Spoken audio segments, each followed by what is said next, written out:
ഓം ശ്രീകൃഷ്ണാർപ്പണമസ്തു. എല്ലാവർക്കും നമസ്കാരം. ശ്രേഷ്ഠത്തിലേക്ക് എല്ലാവർക്കും സ്വാഗതം. കർമ്മദോഷ നിവാരണം, സുഖശ്രേഷ്ഠ ജീവനം. ഇന്നത്തെ നമ്മുടെ വിഷയം ഗുരു ശുഭനോ പാപനോ എന്നാണ്.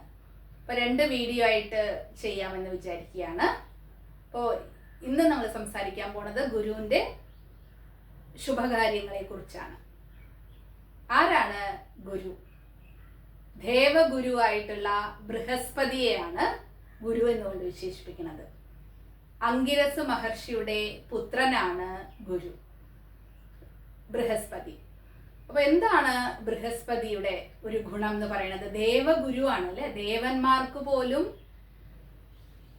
വിദ്യ അഭ്യസിക്കാൻ മാത്രം ജ്ഞാനിയാണ് എന്നർത്ഥം. അപ്പൊ ഒരു ജാതകത്തില് ഗുരുവിന് ഫലം ഉണ്ടാവുമ്പോൾ അവർക്ക് എന്തെല്ലാം കാര്യങ്ങളിൽ കഴിവുണ്ടാവും? ജ്ഞാനത്തിന്റെ കാര്യത്തില്, ആത്മീയത, നല്ല രീതിയിലുള്ള ധാർമ്മികത. ഒരു ഗുരു ഫലപ്പെടുന്ന ഒരു ജാതകനെ കാണുമ്പോൾ തന്നെ നമുക്ക് മനസ്സിലാക്കാനായിട്ട് സാധിക്കും അവർക്ക് ഒട്ടും തന്നെ ക്രൂക്കഡ് മൈൻഡ് എന്ന് പറയില്ലേ, അങ്ങനെയുള്ള ഒരു കാര്യവും അവർക്ക് ഉണ്ടാവില്ല എന്നുള്ള ശരിയായിട്ടുള്ള രീതിയിൽ അവർ പെട്ടെന്ന് പണക്കാരനാവുക എന്നിങ്ങനെയുള്ള ഇത് പോവാതെ ശരിയായിട്ടുള്ള ധാർമ്മികതയിലൂടെ സഞ്ചരിക്കാനായിട്ട് അവരുടെ ചിന്തകൾ എന്ന് പറയുന്നത്, ഇപ്പൊ ലഗ്നത്തിലൊക്കെ ഗുരു ബലപ്പെട്ട് നിൽക്കുകയാണ്. ഗുരുവിന്റെ ദിഗ്ബലം എന്ന് പറയുന്നത് ലഗ്നത്തിൽ നിൽക്കുന്ന ഒരു അവസ്ഥയാണ്. അപ്പൊ അങ്ങനെയുള്ള ഒരു വ്യക്തിയാണെങ്കിൽ അവരുടെ ചിന്തകൾക്ക് തന്നെ എന്തുണ്ടാവില്ല, ഈ ക്രൂക്കഡ്നെസ് ഉണ്ടാവില്ല എന്ന് പറയാം. അപ്പൊ ഗുരു ഫലപ്പെട്ട് നിൽക്കുന്ന ഒരു ജാതകത്തിന്റെ ഏറ്റവും നല്ല ക്വാളിറ്റി എന്ന് പറയുന്നത് ശരിയായ അവരുടെ ജീവിതം എന്നുള്ളതാണ്. അവർക്ക് യാതൊരു വിധത്തിലുള്ള പോരായ്മകളും ഉണ്ടാവില്ല എന്നുള്ളതാണ്. അതുകൊണ്ട് തന്നെ ബ്രഹ്മാണ്ഡമായിട്ടുള്ള ഒരു ഗ്രഹമാണ് ഗുരു എന്ന് തന്നെ പറയാം. കാരണം നമ്മൾ 9 പ്ലാനറ്റ്സ് നോക്കുമ്പോൾ തന്നെ അറിയാം ജൂപ്പിറ്റർ എന്നുള്ളതാണ് ഏറ്റവും വലിയ ഗ്രഹം എന്നുള്ളത് അല്ലേ. അപ്പൊ അതുകൊണ്ട് തന്നെ ഇവിടെ ഗുരുവിനാണ് ശുഭഗ്രഹങ്ങളുടെ രാജാവ്. ആരാണെന്ന് ചോദിക്കുകയാണെങ്കിൽ ശുഭഗ്രഹങ്ങൾ എന്ന് പറയുമ്പോൾ നമുക്കറിയാം ഗുരു, ശുക്രൻ, ബുധൻ, പൗർണമി, ചന്ദ്രൻ, ഇതെല്ലാം തന്നെ ശുഭഗ്രഹങ്ങളാണ്. അപ്പൊ ഈ ശുഭഗ്രഹങ്ങളിൽ തന്നെ രാജാവ് എന്ന് ആരെ വിശേഷിപ്പിക്കാം? ഗുരുവിനെ വിശേഷിപ്പിക്കാം. കാരണം അത്രയ്ക്ക് ഗുണങ്ങൾ തരാനായിട്ട് ഗുരുവിന് സാധിക്കും എന്നുള്ളതാണ്. അപ്പൊ ഒരു ജാതകത്തിൽ ഗുരു ഫലപ്പെടുമ്പോൾ എന്തെല്ലാം കാര്യങ്ങളാണ് പ്രധാനമായിട്ട് ഉണ്ടാവുക? അവർക്ക് സന്താന കാര്യത്തിലും സാമ്പത്തിക കാര്യത്തിലും ബുദ്ധിമുട്ട് ഉണ്ടാവില്ല എന്നുള്ളതാണ്. അപ്പൊ നമ്മളൊരു മനുഷ്യരാശിയും സംബന്ധിച്ചിടത്തോളം പലരും പ്രശ്നത്തില് പെടണത് ഈ ഒരു 2 കാര്യത്തിലാണ് അല്ലെ. പണം ഉണ്ടെങ്കിൽ എന്തുണ്ടാവുന്നില്ല, സന്താനം ഉണ്ടാവുന്നില്ല. പ്രത്യേകിച്ച് ഇന്നത്തെ കാലത്ത് എന്ന് പറയുന്നത് ധാരാളം പണം ചെലവാക്കുമ്പോൾ മാത്രമാണ് ഒരു സന്താനത്തിനെ ലഭിക്കുന്നത്. ഇതെല്ലാം തന്നെ ജാതകത്തില് ഗുരുവിന്റെ ഒരു നീച അവസ്ഥ അല്ലെങ്കിൽ ശക്തി പോരായ്മ എന്നൊക്കെ സൂചിപ്പിക്കുന്ന ഒരു ഗ്രഹനിലയിലാണ് പണത്തിന് ബുദ്ധിമുട്ട് വരിക, സന്താനത്തിന് ബുദ്ധിമുട്ട് വരിക എന്നൊക്കെ ഉണ്ടാവുന്നത്. അപ്പോൾ ഒരു ജാതകത്തിൽ ഈ ഗുരുവിന് നല്ല ഫലം ഉണ്ടെങ്കിൽ തീർച്ചയായിട്ടും ഈ 2 കാര്യത്തിലും പ്രശ്നങ്ങൾ അവർക്ക് അനുഭവിക്കേണ്ടി വരില്ല എന്നുള്ളതാണ്. അതുകൊണ്ടാണ് ശുഭഗ്രഹങ്ങളുടെ രാജാവാണ് ഗുരു എന്ന് പറയുന്നത്. ഇനി നമുക്ക് ഓരോ പോയിന്റ് ആയിട്ട് നോക്കാം. വിധി, മതി, ഗതി എന്ന് പറയുന്നുണ്ട്. അപ്പൊ എന്താണ് വിധി എന്ന് പറഞ്ഞു കഴിഞ്ഞാൽ നമ്മുടെ ജന്മനക്ഷത്രം ഉണ്ട്, ലഗ്ന നക്ഷത്രം ഉണ്ട്, ലഗ്നാധിപൻ നിൽക്കുന്ന നക്ഷത്രം ഉണ്ട്. അപ്പൊ ഇത് 3നെയാണ് വിധി, മതി, ഗതി എന്ന് പറയുന്നത്. അപ്പൊ മതി എന്ന് പറഞ്ഞാൽ നമുക്കറിയാം ചന്ദ്രനാണ്. അപ്പൊ ചന്ദ്രൻ നിൽക്കുന്ന നക്ഷത്രം ഏതാണെന്ന് നോക്കുക. അതേപോലെ തന്നെ ലഗ്നം നിൽക്കുന്ന നക്ഷത്രമാണ് വിധി എന്ന് പറയുന്നത്. അപ്പൊ വിധി ഏതാണെന്ന് നോക്കുക. ലഗ്നാധിപൻ പോയി നിൽക്കുന്ന നക്ഷത്രം ഏതാണെന്ന് നോക്കുക. അതാണ് ഗതി എന്ന് പറയുന്നത്.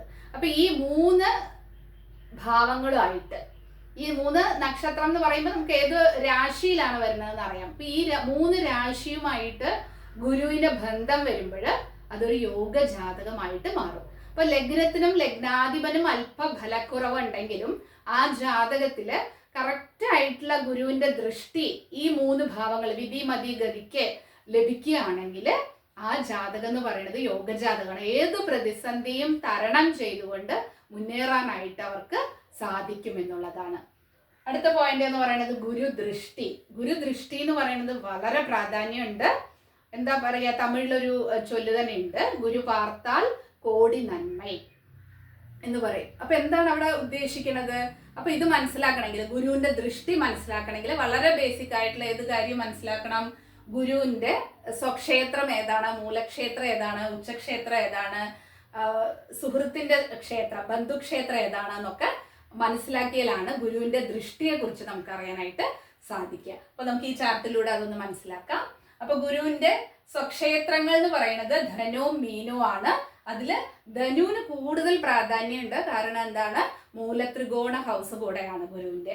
അതുപോലെ തന്നെ ഉച്ചക്ഷേത്രം എന്ന് പറയുന്നത് കർക്കിടകമാണ്. അപ്പൊ ഇവിടെയൊക്കെ നിൽക്കുന്ന ഗുരുവിന്റെ ദൃഷ്ടിക്ക് വളരെ ശക്തി ഉണ്ട് എന്നുള്ളതാണ്. അപ്പൊ ഈ ഗുരുവിന്റെ ദൃഷ്ടിക്ക് എന്ന് പറയുന്നത് മൂലത്രികോണമായിട്ടുള്ള ഗുരുവിന്റെ ദൃഷ്ടിക്ക് 80% ദൃഷ്ടി ചെയ്യാനായിട്ട് സാധിക്കും. അപ്പൊ ഇതിനു മുമ്പ് ഒരു വീഡിയോ ചെയ്തപ്പോൾ നീചത്തിലുള്ള ഗുരുവിന് ദൃഷ്ടി ഉണ്ടോ എന്നൊക്കെ ഒരു സംശയം ചോദിച്ചിട്ടുണ്ടായിരുന്നു.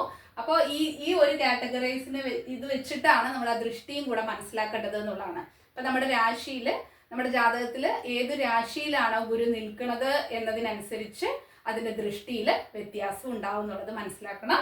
അപ്പൊ ഇവിടെ മൂലത്രികോണമായതുകൊണ്ട് 80%, സ്വക്ഷേത്ര ഫലവാനായതുകൊണ്ട് മീനത്തില് 75% ഗുരുവിന് ദൃഷ്ടി കൊടുക്കാനായിട്ട് സാധിക്കുന്നുണ്ട് എന്നുള്ളതാണ്. അപ്പൊ ഗുരുവിന്റെ ദൃഷ്ടിയൊക്കെ എന്ന് പറയുന്നത് ഒരു 20-30% കിട്ടിയാൽ തന്നെ ജീവിതത്തില് തർക്കേടില്ലാതെ പോവാനായിട്ട് സാധിക്കും. അതുകൊണ്ടാണ് ഇതൊരു ബ്രഹ്മാണ്ഡ ഗ്രഹമാണ് എന്ന് പറയാനുള്ള കാരണം.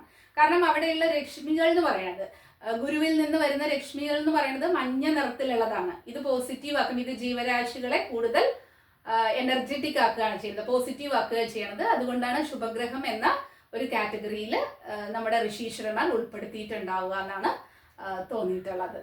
അപ്പൊ ഇവിടെ എന്ന് പറയുന്നത് ഉച്ചം അല്ലെ, 100% റിസൾട്ട് എവിടെ കിട്ടും? കർക്കിടകത്തിലാണ് ഗുരു നിൽക്കണതെങ്കിൽ ഉച്ചം ചെയ്ത് നിൽക്കുക. അപ്പൊ ഇവിടെയൊക്കെ ശ്രദ്ധിക്കേണ്ട കുറേ മൈന്യൂട്ട്, ഇത് വളരെ ബേസിക് ആയിട്ടുള്ള ഒരു വീഡിയോ ആണ് നമ്മളിപ്പോൾ ചെയ്യുന്നത്. ഇതിൽ കുറച്ച് ഡെപ്ത് ആയിട്ട് പോകുമ്പോൾ ചില വ്യത്യാസങ്ങൾ ഉണ്ടാവും. കാരണം ഇവിടെ ഉച്ചനാണെങ്കിലും വക്രം സംഭവിക്കുകയാണെങ്കിൽ ആ ഗുരുവിന്റെ ദൃഷ്ടിക്ക് നല്ല ഫലമുണ്ടോ എന്ന് ചോദിക്കുമ്പോൾ അവിടെ കുറവുണ്ടാവും എന്നുള്ളതാണ്. അപ്പൊ ആ ഗുരുവിന് വക്രം സംഭവിച്ചിട്ടുണ്ടോ എന്നുള്ളതിലൊക്കെ ശ്രദ്ധിക്കണം. ഇത് കോമൺ ആയിട്ട് പറയുകയാണെങ്കിൽ ഉച്ചത്തിന് 100% റിസൾട്ട് കിട്ടും. അപ്പോൾ ഇതൊക്കെ കേൾക്കുമ്പോൾ ഒരാൾക്ക് തോന്നുമായിരിക്കും ഗുരു ഉച്ചനായിട്ടും ആ ഗുരു നോക്കുന്ന ഭാവങ്ങളൊന്നും ശുഭപ്പെട്ടിട്ടില്ലല്ലോ എന്ന് തോന്നുകയാണെങ്കിൽ ആ ഗുരുവിന് വേറെ എന്തെങ്കിലും രീതിയിൽ മൗഢ്യം സംഭവിക്കുകയോ രാഹുബന്ധം വരികയോ പാപബന്ധം വരികയോ അങ്ങനെ എന്തെങ്കിലുമൊക്കെ സംഭവിച്ചിട്ടുണ്ടാവും. വക്രം സംഭവിക്കുകയോ ഒക്കെ ചെയ്യുമ്പോഴായിരിക്കും അതിന്റെ ദൃഷ്ടിക്ക് കുറവ് വരിക. അവിടെ തനിയെ നിൽക്കുകയാണ് കർക്കിടകത്തിലെ എങ്കിൽ തീർച്ചയായിട്ടും 100% റിസൾട്ട് ആ ഗുരുവിന്റെ ദൃഷ്ടിക്ക്. ഏതെല്ലാം ഭാവങ്ങളിലേക്കാണ് ഗുരു ദൃഷ്ടി ചെയ്യുക? 5, 7, 9 ഭാവങ്ങളിലേക്കാണ് ദൃഷ്ടി ചെയ്യുക. അപ്പൊ തീർച്ചയായിട്ടും ഈ 5, 7, 9 ഭാവങ്ങൾ ശുഭപ്പെടുത്താനായിട്ട് ഗുരുവിന്റെ ദൃഷ്ടിക്ക് സാധിക്കും എന്നുള്ളതാണ്. അവിടെ ഇനി ഏതെങ്കിലും പാപഗ്രഹങ്ങൾ ഉണ്ട് എന്ന് തന്നെ വിചാരിക്കുക. ആ കുറച്ച് ആദ്യകാലങ്ങളിൽ കുറച്ച് അതിന്റെ വിഷമങ്ങൾ അനുഭവിക്കേണ്ടി വരുമെങ്കിലും ആ ഗുരുവിന്റെ ദൃഷ്ടി വാങ്ങുന്നതിലൂടെ വളരെ നല്ല റിസൾട്ടിലേക്ക് അവർക്ക് ഉയരാനായിട്ട് സാധിക്കും എന്നുള്ളതാണ്. അപ്പൊ ഗുരുവിന് അത്രത്തോളം വിശേഷമുണ്ട്. പിന്നെ എന്ന് പറയണത് ഈ 3 ഭാവങ്ങളാണ്. ചിങ്ങമുണ്ട്, വൃശ്ചികമുണ്ട്, അതുപോലെ മേടമുണ്ട്. ഇത് 3 എന്ന് പറയുന്നത് ഗുരുവിന്റെ ഉറ്റ സുഹൃത്തുക്കളുടെ ക്ഷേത്രങ്ങളാണ്. അതായത് ചൊവ്വ, സൂര്യൻ എന്ന് പറയുന്നത്, ചന്ദ്രൻ നമ്മൾ ഓൾറെഡി പറഞ്ഞു കഴിഞ്ഞു ഉച്ചക്ഷേത്രം ആയതുകൊണ്ട്. ബാക്കി 2 ഫ്രണ്ട്സ് എന്ന് പറയുന്നത് ആരൊക്കെയാണ്? കുജനും സൂര്യനുമാണ്. അപ്പൊ അവിടെ നിൽക്കുന്ന ഗുരുവിനും എന്തുണ്ട്?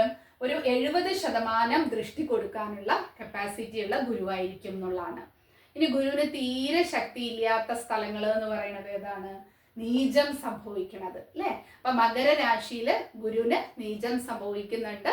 അവിടെ വളരെ കുറവായിട്ടുള്ള 1% മാത്രമേ, ഒരു 10%-ഓളം ദൃഷ്ടി മാത്രമേ ഗുരു അവിടുന്ന് കൊടുക്കുന്നുള്ളൂ എന്നുള്ളതാണ്. അതാണ് നീചം ഗുരുവിന് സംഭവിക്കുമ്പോൾ. ഇനി നീചഭംഗമൊക്കെ സംഭവിക്കുമ്പോൾ തീർച്ചയായിട്ടും, അതുപോലെ വർഗോത്തമൊക്കെ സംഭവിക്കുമ്പോൾ എന്ത് സംഭവിക്കും? ആ പോയ ഫലം തിരിച്ചെടുക്കാൻ കഴിയും എന്നൊക്കെ നമുക്ക് ഓരോ ജാതകത്തിനനുസരിച്ചിട്ട് മാറ്റം വരുന്നതായിരിക്കും. കോമൺ ആയിട്ട് പറയുകയാണെങ്കിൽ നീചത്തിന് ഒരു 10% മാത്രമേ റിസൾട്ട് കൊടുക്കാനായിട്ട് സാധിക്കുള്ളൂ എന്നുള്ളതാണ്. ഇനി സമം എന്ന് പറയുന്നത് ബുധന്റെ ശുക്രന്റെ വീടുകൾ എന്ന് പറയുന്നത് നമ്മൾ ആ കഥ മനസ്സിലാക്കിയിട്ടുണ്ട് അല്ലെ. ഇപ്പൊ നമ്മൾ പറഞ്ഞിട്ടുണ്ടായിരുന്നു ബൃഹസ്പതി എന്ന് പറയുന്നത് അല്ലെങ്കിൽ ഗുരു എന്ന് പറയുമ്പോൾ എന്തുണ്ടാവും? എല്ലാത്തിനെയും ക്ഷമിക്കാനുള്ള കഴിവുണ്ടാവും. ഇപ്പൊ ഒരു ജാതകനില് ലഗ്നത്തിനെയൊക്കെ ബന്ധപ്പെട്ടിട്ടൊക്കെയാണ് ഗുരു നിൽക്കണമെങ്കിൽ വളരെ ക്ഷമാപൂർവം എല്ലാം കൈകാര്യം ചെയ്യാനുള്ള അവർക്ക് കപ്പാസിറ്റി ഉണ്ടാവും. അതേസമയം ലഗ്നത്തിൽ ചൊവ്വയാണ് നിൽക്കണമെങ്കിൽ എന്ത് സംഭവിച്ചിട്ടുണ്ടാവും? എടുത്തുചാട്ടം, ദേഷ്യം, അല്ലെ അവസരം ഒക്കെ ഉണ്ടാവണ ഒരു പ്രകൃതിയുള്ള ഒരു കുട്ടിയായിരിക്കും. അപ്പൊ ഗുരു ആണ് നിൽക്കണമെങ്കിൽ നല്ല ശാന്ത സ്വഭാവം, നല്ല ധാർമ്മികത, നല്ല ചിന്തകൾ ഇങ്ങനെയൊക്കെ ഉണ്ടാവും. അപ്പൊ എന്താ സംഭവിക്കണമെന്ന് വെച്ചാൽ ഈ ഗുരുവിന്റെ ഈ ഒരു സ്വഭാവമാണ് മെയിൻ ആയിട്ട് ആ നല്ല ഗുണം. അപ്പൊ ലഗ്നവുമായിട്ട് അവിടെ ടച്ച് ആണ്. അതേസമയം ശനിയാണെങ്കിൽ എന്തുണ്ടാവും, ക്രൂക്കഡ്നെസ് ആയിരിക്കും കൂടുതൽ, അല്ലെങ്കിൽ എന്തായിരിക്കും, ലേസിനെസ് കൂടുതലായിരിക്കും. ഇതൊക്കെയാണ് ലഗ്നത്തിലെ ഓരോ ഗ്രഹങ്ങൾ വരുമ്പോഴുണ്ടാവണ സ്വാധീനങ്ങൾ എന്ന് പറയുന്നത്. അപ്പൊ ഇവിടെ എന്ന് പറയുന്നത് ഈ ഒരു നമുക്ക് ഓൾറെഡി നമ്മൾ മനസ്സിലാക്കിയിട്ടുള്ള ഒരു കഥയുണ്ടായിരുന്നു, ബുധന്റെ പിറവി എങ്ങനെയെന്നുള്ളൊരു കഥ നമ്മൾ മനസ്സിലാക്കിയപ്പോൾ അതിൽ കണ്ടിരുന്നു. ചന്ദ്രന് ബൃഹസ്പതിയുടെ ഭാര്യയാണ് താരാദേവി. ചന്ദ്രന് താരാദേവിയിൽ ഉണ്ടായ പുത്രനാണ് ബുധൻ എന്ന് നമ്മൾ മനസ്സിലാക്കി അല്ലെ. എന്നിട്ടും ആ കുഞ്ഞിനെ നല്ല രീതിയിൽ നോക്കുവാനായിട്ട് ആർക്ക് സാധിച്ചിട്ടുണ്ട്? ബൃഹസ്പതിക്ക് സാധിച്ചിട്ടുണ്ട്. ആർക്കെങ്കിലും സാധാരണ ഒരു മനുഷ്യൻ എന്ന നിലയിൽ നമുക്കൊക്കെ സാധ്യമാണോ ഈ ഒരു കാര്യം എന്ന് പറയുന്നത്? അങ്ങനെ ഒരു വീക്ഷണത്തോടെ നമുക്ക് ചിന്തിക്കാൻ പോലും സാധിക്കില്ല എന്നുള്ളതാണ്. അതാണ് ഗുരുവിന്റെ ആ ഉന്നതമായിട്ടുള്ള ചിന്ത എന്ന് പറയുന്നത്. ഒരു ചതിക്കുക, അല്ലെങ്കിൽ എന്തെങ്കിലും മറ്റുള്ളവരോട് മോശമായിട്ട് പെരുമാറുക, ആ ഒരു വഞ്ചന സൂക്ഷിച്ചു വെക്കുക, ഇതൊന്നും തന്നെ ഗുരു എന്നുള്ളതിനില്ല, ബൃഹസ്പതിക്ക് ഇല്ല. അതാണ് ദേവഗുരുവായിട്ട് അദ്ദേഹം അറിയപ്പെടുന്നത്. അതന്നെയാണ് ഈ ജ്യോതിഷത്തില് നമ്മൾ ഗുരു എന്നുള്ള ഗ്രഹത്തിനെ കുറിച്ച് ചിന്തിക്കുമ്പോഴും പറയേണ്ടത്. അപ്പൊ ലഗ്നത്തിലൊക്കെ ഗുരു നിൽക്കുന്നത് എന്ന് പറയുന്നത്, വേറെ പാപബന്ധങ്ങളും ഇല്ലാതെ ഗുരു നിൽക്കുക എന്ന് പറയുന്നത് വളരെ അത്തരം ഒരു ക്യാരക്ടറിലൂടെ ഒരു മനുഷ്യന് മുന്നോട്ട് പോകാനായിട്ട് സാധിക്കും. അപ്പൊ നമുക്ക് തീർച്ചയായിട്ടും ഒരു ഗ്രഹനില കാണുമ്പോൾ തന്നെ നമുക്ക് മനസ്സിലാക്കാനായിട്ട് സാധിക്കും അവര് ധാർമ്മികതയിലൂടെ സഞ്ചരിക്കുന്ന ആളായിരിക്കോ അതോ ചീറ്റ് ചെയ്യാൻ റെഡി ആയിട്ടിരിക്കുന്ന ആളായിരിക്കോ എന്നൊക്കെ ഉള്ളത് നമുക്ക് ഈ ഗ്രഹങ്ങളുടെ കോമ്പിനേഷൻ വെച്ചുകൊണ്ട് നമുക്ക് മനസ്സിലാക്കാനായിട്ട് സാധിക്കും. പക്ഷെ ഗുരു എന്തായിരിക്കണം? തനിയെ നിൽക്കണം. അവിടെ രാഹുബന്ധം വരരുത്, അതുപോലെ ശനിബന്ധമൊക്കെ വരുമ്പോൾ ആത്മീയതയ്ക്ക് പ്രാധാന്യം കൊടുക്കും. എങ്കിലും ഗുരുവിനും ശനിയും ബന്ധമൊക്കെ വരുമ്പോൾ കുറച്ച് ഒരു ദൃഷ്ടിക്കും ഒക്കെ വ്യത്യാസം ഉണ്ടാവുന്നതാണ്. അതുപോലെ തന്നെയാണ് ബുധനും ശുക്രന്റെയും വീടുകൾ എന്ന് പറയുന്നത്. അവിടെ ഒരു 50%, മിഥുനം കന്നി ആയാലും തുലാം ഇടവമായാലും ഒരു 50% ദൃഷ്ടി കൊടുക്കാനായിട്ട് ഗുരുവിന് അവിടെ സാധിക്കുന്നുള്ളൂ എന്നുള്ളതാണ്. അപ്പൊ അതാണ് ഗുരുവിന്റെ ദൃഷ്ടിയെ കുറിച്ച് മനസ്സിലാക്കേണ്ടത്. അപ്പോൾ ഈ ദൃഷ്ടി എന്ന് പറയുമ്പോൾ എല്ലാം ഒരേപോലെയാണോ, 5, 7, 9 എല്ലാം കറക്റ്റായിട്ട് കൊടുക്കുമെന്ന് ചോദിക്കുമ്പോൾ അതിൽ വ്യത്യാസങ്ങൾ ഉണ്ടാവും. രാശികൾക്കനുസരിച്ച് എന്നുള്ളൊരു ബേസിക് മാത്രം ഇപ്പൊ മനസ്സിലാക്കുക എന്നുള്ളതാണ്. അടുത്തതെന്ന് പറയുന്നത് 5, 7, 9 ഭാവങ്ങളുമായിട്ട് ഗുരുവിന് ബന്ധം വരിക. ഗുരുവിന്റെ ദൃഷ്ടി 5, 7, 9 നമ്മുടെ ലഗ്നത്തിൽ നിന്ന് 5, 7, 9 എന്ന് പറയുന്ന ഭാവം തന്നെ എന്താണ്? ധർമ്മത്രികോണമാണ്. അപ്പോൾ 5ഉം 9ഉം ധർമ്മത്രികോണമാണ്. അതിൽ 7ഉം കൂടെ വരുന്ന സമയത്ത് എന്താവെന്ന് വെച്ചാല് നല്ലൊരു പാർട്ട്ണറേയും കിട്ടും അല്ലെ. ആത്മീയമായിട്ടുള്ള കാഴ്ചപ്പാടുള്ള ഒരു പാർട്ട്ണറേയും കൂടെ കിട്ടുമ്പോൾ എന്ത് സംഭവിക്കും? നല്ല രീതിയിൽ രണ്ടുപേർക്കും ചേർന്ന് നല്ല രീതിയിൽ ആത്മീയത മുന്നോട്ട് കൊണ്ടുപോകാനായിട്ട് സാധിക്കുന്നുള്ളതാണ്. അപ്പൊ ശനി ഉള്ള ഗ്രഹവും കേതുവും ഗുരുവും ഇത് മൂന്നും ജ്ഞാനകാരകനും ആത്മീയകാരകനും ആണെങ്കിൽ ശനി എന്താണെന്ന് വെച്ചാല് നമ്മൾ ചെയ്യണ കർമ്മങ്ങൾക്ക് ഫലം തിരിച്ചു പ്രതീക്ഷിക്കും. ഗുരു എന്ന് പറയുമ്പോൾ ഭഗവത്ഗീതയിൽ ഭഗവാൻ അർജുനനെ ഉപദേശിക്കുന്നുണ്ട്, നീ ധൈര്യപൂർവം കർമ്മം ചെയ്യൂ ഫലം ഇച്ഛിക്കാതെ എന്ന് പറഞ്ഞ് ധാരാളം ശ്ലോകങ്ങളിലൂടെ ഭഗവാൻ അവിടെ സമർത്ഥിക്കുന്നുണ്ട്. ഇതാണ് ഗുരു ചെയ്യണത്. ഗുരു ചെയ്യുന്ന ആത്മീയത എന്ന് പറയുന്നത്, ഗുരു ഫലപ്പെട്ട് നിൽക്കുന്ന ഒരാളുടെ ആത്മീയത എന്ന് പറയുന്നത് അവർ തിരിച്ചൊന്നും തന്നെ പ്രതീക്ഷിക്കാതെ കർമ്മം ചെയ്യാനുള്ള കപ്പാസിറ്റി അവർക്കുണ്ട്. അപ്പൊ ഇത്രയും നല്ല കാര്യങ്ങളുടെ ഉടമസ്ഥനാണ് ഗുരു എന്നുള്ളത് കൊണ്ടാണ് ഗ്രഹങ്ങളുടെ ശുഭഗ്രഹങ്ങളുടെ രാജാവ് എന്ന രീതിയിൽ ഗുരുവിനെ അറിയപ്പെടുന്നതും. ഓക്കെ, അടുത്തതെന്ന് പറയുന്നത് ഗുരുവും ശുക്രനായിട്ടുള്ള ഒരു ബന്ധമാണെന്ന് വിചാരിക്കുക. അപ്പൊ നമ്മൾ ഇവിടെ മനസ്സിലാക്കേണ്ട കാര്യം എന്താണ്? ഗുരു എന്ന് പറഞ്ഞാൽ ബൃഹസ്പതിയാണ്, ദേവഗുരുവാണ്. ശുക്രൻ എന്ന് പറയുമ്പോൾ എന്താണ്? അസുരഗുരുവാണ്. ശുക്രാചാര്യർ അസുരഗുരുവാണ്. ശുക്രാചാര്യരെ കുറിച്ച് മുൻപും വീഡിയോ ചെയ്തിട്ടുണ്ട്. എങ്കിൽ അപ്പൊ ഇത് രണ്ടും കൂടെ കമ്പൈൻ ചെയ്യുമ്പോൾ നമ്മൾ എന്താണ് മനസ്സിലാക്കേണ്ടത്? അപ്പൊ ഗുരു എന്ന് പറയുമ്പോൾ എന്തിനാണ് അവിടെ പ്രാധാന്യം കൊടുക്കുന്നത്? ധാർമ്മികതയ്ക്കാണ് പ്രാധാന്യം കൊടുക്കുന്നത്. നല്ല രീതിയിൽ സമ്പാദിക്കുക എന്നുള്ളതിനൊക്കെയാണ് പ്രാധാന്യം കൊടുക്കുന്നത്. ശുക്രൻ എന്ന് പറയുമ്പോൾ അവിടെ ആത്മീയത വരുന്നില്ല, അവിടെ ഭൗതികതയാണ് വരുന്നത്. അപ്പൊ അതിൽ തന്നെ രണ്ടിലും വ്യത്യാസമുണ്ട്. നല്ലൊരു രീതിയിൽ മോക്ഷത്തിലേക്ക് എത്തിക്കാനാണ് ഗുരു ശ്രമിക്കുന്നത് എങ്കിൽ ഈ ഭൂമിയിലുള്ള ജീവിതം ലക്ഷൂറിയസ് ആയിട്ട് ജീവിച്ചു പോകാനാണ് ആരാഗ്രഹിക്കുന്നത്? ശുക്രൻ. അതുകൊണ്ടാണ് അസുരഗുരു ദേവഗുരു. ദേവന്മാരുടെ സങ്കല്പം എന്താണ്, അസുരന്മാരുടെ സങ്കല്പം എന്താണ്, അതിൽ നിന്ന് തന്നെ നമുക്ക് ഗ്രഹങ്ങളുടെ സ്വഭാവം വളരെ നല്ല രീതിയിൽ മനസ്സിലാക്കാനായിട്ട് സാധിക്കും. അപ്പൊ അതുകൊണ്ട് തന്നെ ഈ ഗുരുവും ശുക്രനും കൂടെ ഒരു രാശിയിൽ നിൽക്കുക, അല്ലെങ്കിൽ ഡയറക്റ്റ് ദൃഷ്ടി, ഇപ്പൊ വൃശ്ചികത്തിൽ നിൽക്കുന്ന ഗുരുവിനെ ഇടവത്തിൽ നിൽക്കുന്ന ശുക്രൻ ദൃഷ്ടി ചെയ്യാന്ന് പറയുമ്പോൾ അവിടെ ഡയറക്റ്റ് ദൃഷ്ടി, 7ാം ഭാവത്തിലെ ദൃഷ്ടി എന്ന് പറയുന്നത് പൂർണ്ണ ദൃഷ്ടിയാണ്. അപ്പൊ ഇങ്ങനെയൊക്കെ വരുമ്പോൾ എന്താ സംഭവിക്കുക എന്ന് വെച്ചാൽ അത് ഒന്നുകിൽ ശുക്രനെ ആക്ടിവേറ്റ് ചെയ്യും. അതിപ്പോ ഏത് രാശിയിലാണ് ഇവർ നിൽക്കുന്നത്, ദൃഷ്ടി ചെയ്യുന്നത് എന്നതിനെ അടിസ്ഥാനപ്പെടുത്തിയിട്ടുണ്ടാവും. അപ്പൊ ഇവിടെ നിൽക്കുകയാണെങ്കിൽ ഗുരുവിനാണ് ഫലം കൂടുതൽ, ഇവിടെ നിൽക്കുകയാണെങ്കിൽ ആർക്കാണ് ഫലം കൂടുതൽ, ശുക്രൻ ഇവിടെ നീചാണ്, അപ്പൊ അവിടെയും ഗുരുവിന്റെ ഫലം വരും. ഇവിടെയാണ് ഗുരുവും ശുക്രനും കൂടെ നിൽക്കുന്നത് എങ്കിൽ ശുക്രനാണ് ഇവിടെ ഫലം വരുന്നത്. അപ്പൊ എന്താ സംഭവിക്കുക, 2 കാര്യത്തിൽ ഏതെങ്കിലും ഒന്നില് തടസ്സം വരും. ശുക്രൻ എന്ന് പറഞ്ഞാൽ ദാമ്പത്യകാരകനാണ്, ഗുരു എന്ന് പറയുന്നത് സന്താനകാരകനാണ്. അപ്പൊ അങ്ങനെയുള്ള വിഷയങ്ങളിൽ, അതുപോലെ ശുക്രൻ എന്ന് പറയുന്നത് ലക്ഷൂറിയസിന്റെ കാരകനാവുമ്പോൾ, ഗുരു എന്ന് പറയുമ്പോൾ സമ്പാദ്യത്തിന്റെ കാരകൻ ഗുരുവാണ്. നല്ല രീതിയിൽ നേർമയായിട്ടുള്ള രീതിയിൽ സമ്പാദിക്കുക എന്നുള്ളത്, ധാരാളം പണം ഒരാൾക്ക് വന്നു ചേരുക എന്നുള്ളതൊക്കെ കാണിക്കുന്നത് ഗുരു തന്നെയാണ്. അപ്പോൾ സന്താനമാണോ, പണമാണോ, ദാമ്പത്യമാണോ, ഇതെല്ലാം തന്നെ ഒരാൾക്ക് ലഭിക്കണമെന്ന് വരില്ല എന്നുള്ളതാണ്. ഒരു രാശിയിൽ 2 പേരും കൂടെ നിൽക്കുമ്പോൾ ഏത് രാശിയിലാണ് അവർക്ക് പ്രാധാന്യം ഉള്ളത്, അവർ ആക്ടിവേറ്റ് ആയിട്ട് പോസിറ്റീവായിട്ട് ആക്ടിവേറ്റ് ചെയ്തിട്ട് മറ്റുള്ളവരുടെ കാരകത്വത്തെ നശിപ്പിക്കുമെന്നാണ് മനസ്സിലാക്കേണ്ടത്. അതാണ് ഗുരുവും ശുക്രനും. അതുകൊണ്ടാണ് അവർക്ക് എന്തുണ്ട് എന്ന് പറയുന്നത്, ഒരു ഓപ്പോസിറ്റ് ടീമാണ് എന്നൊക്കെ പറയുന്നത്. അപ്പൊ ഗുരുവിനും ശുക്രനും ശത്രുക്കളല്ല, പക്ഷെ അവരുടെ വീക്ഷണം എന്ന് പറയുന്നത് 2 ദിശകളിലാണ്. അപ്പൊ അവർ 2 പേരെയും യോജിപ്പിക്കുക എന്ന് പറയുന്നത് ബുദ്ധിമുട്ടായിട്ടുള്ള കാര്യമാണ്. അപ്പൊ ഒരു രാശിയിൽ ഇതുപോലെ 2 ഗ്രഹങ്ങൾ ചേരുന്നത് അത്രത്തോളം ഗുണമുള്ള കാര്യമല്ല എന്നുള്ളതാണ്. അടുത്തത് ഗുരുവും കുജനുമാണ്. ഗുരുവിന്റെ കൂട്ടുകാരനാണ് കുജൻ എന്ന് പറയുന്നത്. അപ്പൊ കുജന്റെ എന്ന് പറയുന്നത് എന്താണ്, എടുത്തുചാട്ടമുണ്ട്, സാഹസികതയുണ്ട്, ദേഷ്യമുണ്ട്. അപ്പൊ ഗുരുവും കുജനും കൂടെ ദൃഷ്ടി ചെയ്യുകയോ അല്ലെങ്കിൽ ഗുരുവിന്റെ ദൃഷ്ടി കുജനുമേലെ പതിക്കുകയോ ചെയ്യുമ്പോൾ എന്ത് സംഭവിക്കുന്നു, ആ കുജന്റെ എടുത്തുചാട്ടവും ദേഷ്യവും ഇങ്ങനെയുള്ള നെഗറ്റീവ് ക്യാരക്ടേഴ്സ്, അതായത് ഗുരു എന്ന് പറയുന്നത് ദേവഗുരു, ഗുരുവാണല്ലോ. അപ്പോൾ അവിടെ എന്ത് സംഭവിക്കാണ്, കാവൽക്കാരനാണ്, സൈന്യാധിപനാണ്, കാവൽക്കാരനല്ല സൈന്യാധിപനാണ് കുജൻ. അപ്പോൾ എന്ത് ചെയ്യും, ഒരു ഗുരുവിന്റെ മുന്നിൽ സൈന്യാധിപൻ സർവ്വ ആയുധങ്ങളും വെച്ച് കീഴടങ്ങും അല്ലെ, രാജാവാണെങ്കിൽ കൂടെ കീഴടങ്ങുന്നതാണ്. അപ്പൊ സൈന്യാധിപന്റെ കാര്യം പറയേണ്ടതില്ലല്ലോ. അപ്പൊ കുജന് ഗുരുവിന്റെ യോഗം ദൃഷ്ടി എന്ന് പറയുന്നത് കുജന്റെ പാപത്വത്തെ ഇല്ലാതാക്കണു എന്നുള്ളതാണ് നമ്മൾ ഇവിടെ നിന്ന് മനസ്സിലാക്കേണ്ടത്. അത് കഴിഞ്ഞിട്ട് എന്താ പറയാന്ന് വെച്ചാൽ ഗുരുവും സൂര്യനുമാണ്. ഗുരു എന്ന് പറയുന്നത് ബ്രഹ്മാണ്ഡ ഗ്രഹമാണ്, പ്രകാശഗ്രഹങ്ങളും ആത്മകാരകനുമായിട്ടുള്ള സൂര്യനാണ്. അപ്പൊ സൂര്യനും ഗുരുവും കൂടെ അടുത്ത ഡിഗ്രിക്കുള്ളിൽ വരുമ്പോൾ എന്ത് സംഭവിക്കുന്നു, ഗുരുവിന്റെ ഫലത്തെ കംപ്ലീറ്റ് ആയിട്ട് സൂര്യൻ അബ്സോർബ് ചെയ്യും അല്ലെ.